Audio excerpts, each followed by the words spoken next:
What's up everyone, and welcome back to the MMA Zone. Today, let's get started with Sean O'Malley thinks Aljamain Sterling is trying to preserve his champion status. When Aljamain Sterling responded to Henry Cejudo's manager Ali Abdelaziz by saying that a fight between he and Cejudo was up next despite a formalized contract not being signed, many figured it was only a matter of time until the fight was made official. Since then, there's been little movement on the fight, leaving bantamweight #1 contender Sean O'Malley to speculate as to what the holdup is. As he attempts to decide whether to hold out for a shot at the winner or take a tune-up fight in the meantime to stay fresh, Sugar Sean has come up with quite the theory as to why a fight between Sterling and Cejudo has not been finalized. He spoke in a recent YouTube video alongside the Schmo to discuss the situation, saying, Aljo is holding it up. If I had to guess, I don't know. I think Aljo probably is, trying to make the most out of being champ because he knows it's not going to last much longer.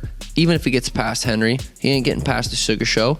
So he's trying to, do what he's doing and make money out, start businesses outside and do that, which is smart of him because he ain't going to be champ for long. Cejudo also recently gave his thoughts on the situation earlier this week, explaining that everything on his side is signed. The way Cejudo made things sound, the Funkmaster is the one holding up the fight.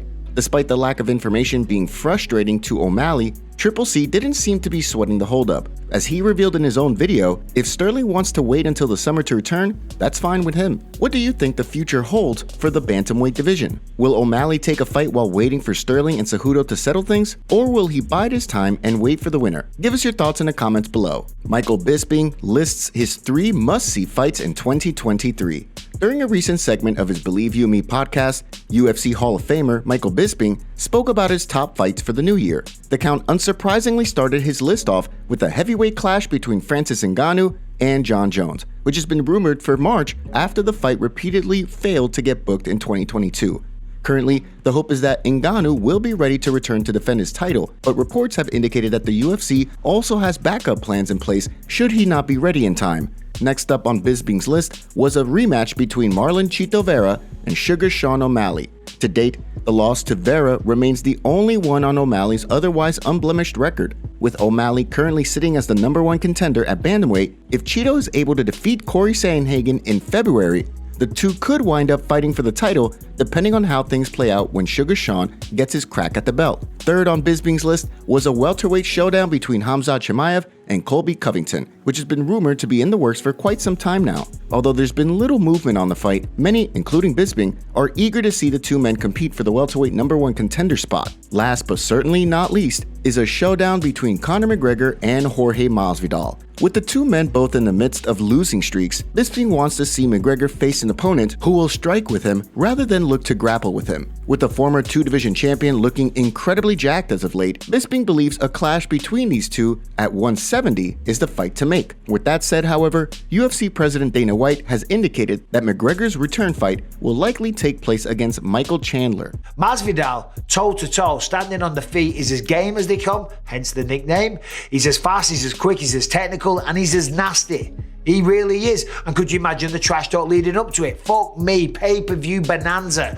What fights do you want to see in 2023? Let us know in the comments section below. Aljamain Sterling reacts to latest photos of Conor McGregor looking jacked. In Conor McGregor's absence, there's been plenty of speculation as to whether or not the former 2-division champion is using PEDs in anticipation of his return. Although it seems he will inevitably have to go through a mandatory 6-month testing period, McGregor's recent physique has drawn plenty of attention. With the Irish superstar claiming he weighs well upwards of 200 pounds, bantamweight champion Aljamain Sterling has some questions. He spoke in a recent video released on his YouTube channel saying, "But the guy is jacked as ever. I like to know what he's on because his arms are ginormous. His head, his chest, he's jacked, bro. He's looking like a bodybuilder now." Whether or not McGregor is in fact using PEDs, nobody knows for sure, but Sterling has made it clear that he has no problem with the former 2-division champion using PEDs to heal from his horrific injury in 2021. The way he sees things, there's more to life than fighting, and when it comes to a life post-retirement, McGregor pulling himself out of the USADA testing pool to heal up from such a horrendous injury is understandable. On the flip side of things, fighters like Anthony Smith and Chito Vera feel it's unfair for a fighter to use PEDs to heal up quicker and train longer. Just recently, retired fighter Donald Cerrone, he revealed that he's taken steroids and feeling like he's 20 years old again. Given the impact they have on a fighter's ability to train, recover, and prepare, it seems unfair to many that even with a 6-month testing period, fighters can use PEDs at will. The debate has been a hot topic lately, and with that, we want to hear from you. What do you think about the USADA loophole? Should fighters be allowed to pull themselves out of the testing pool at will, or should they be subjected to year-round testing? Give us your thoughts in the comments section below.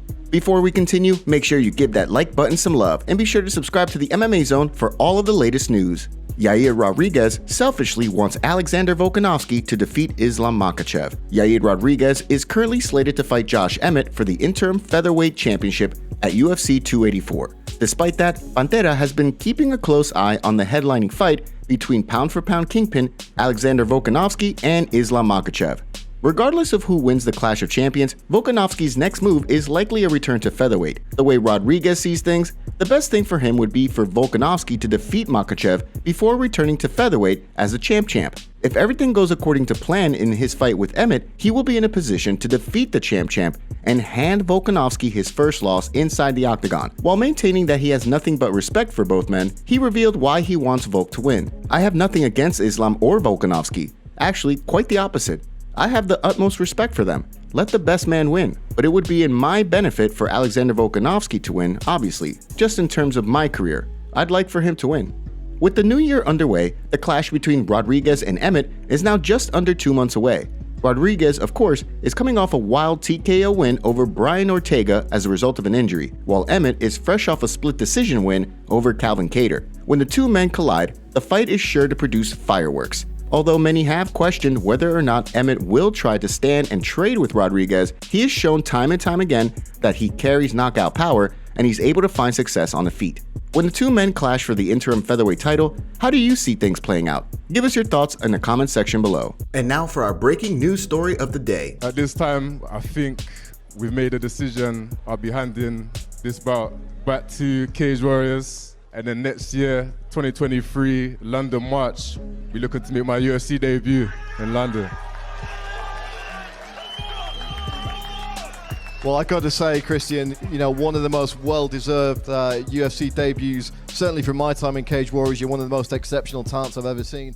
Gillian Robertson submits Rose Namajunas in just 65 seconds at Fury Pro Grappling 6. Former UFC Women's Strawweight champion Rose Namajunas recently stepped onto the mat to compete with UFC flyweight Gillian Robertson.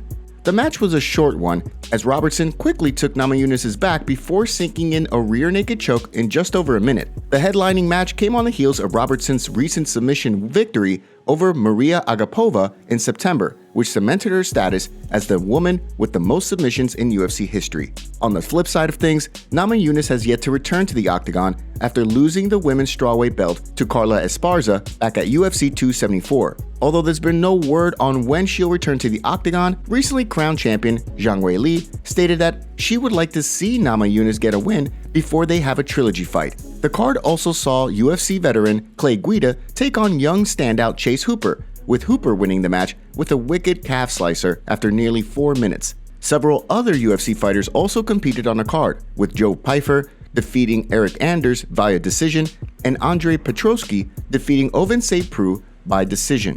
Earlier in the evening, Pat Sabatini also secured a rear naked choke win over Alex Caceres, aka Bruce Leroy, who picked up a stunning TKO win over Julian Erosa just weeks before at UFC Fight Night Cannonier vs. Strickland. The card also saw retired UFC veteran Pat Barry return to active competition. However, things didn't go his way as he ultimately lost the decision to John Pellat. Thank you so much for joining us today. What do you make of what's going on in the fight world? Make sure to like this video and subscribe to the channel to stay up to date on all the latest news from the MMA Zone. See you next time.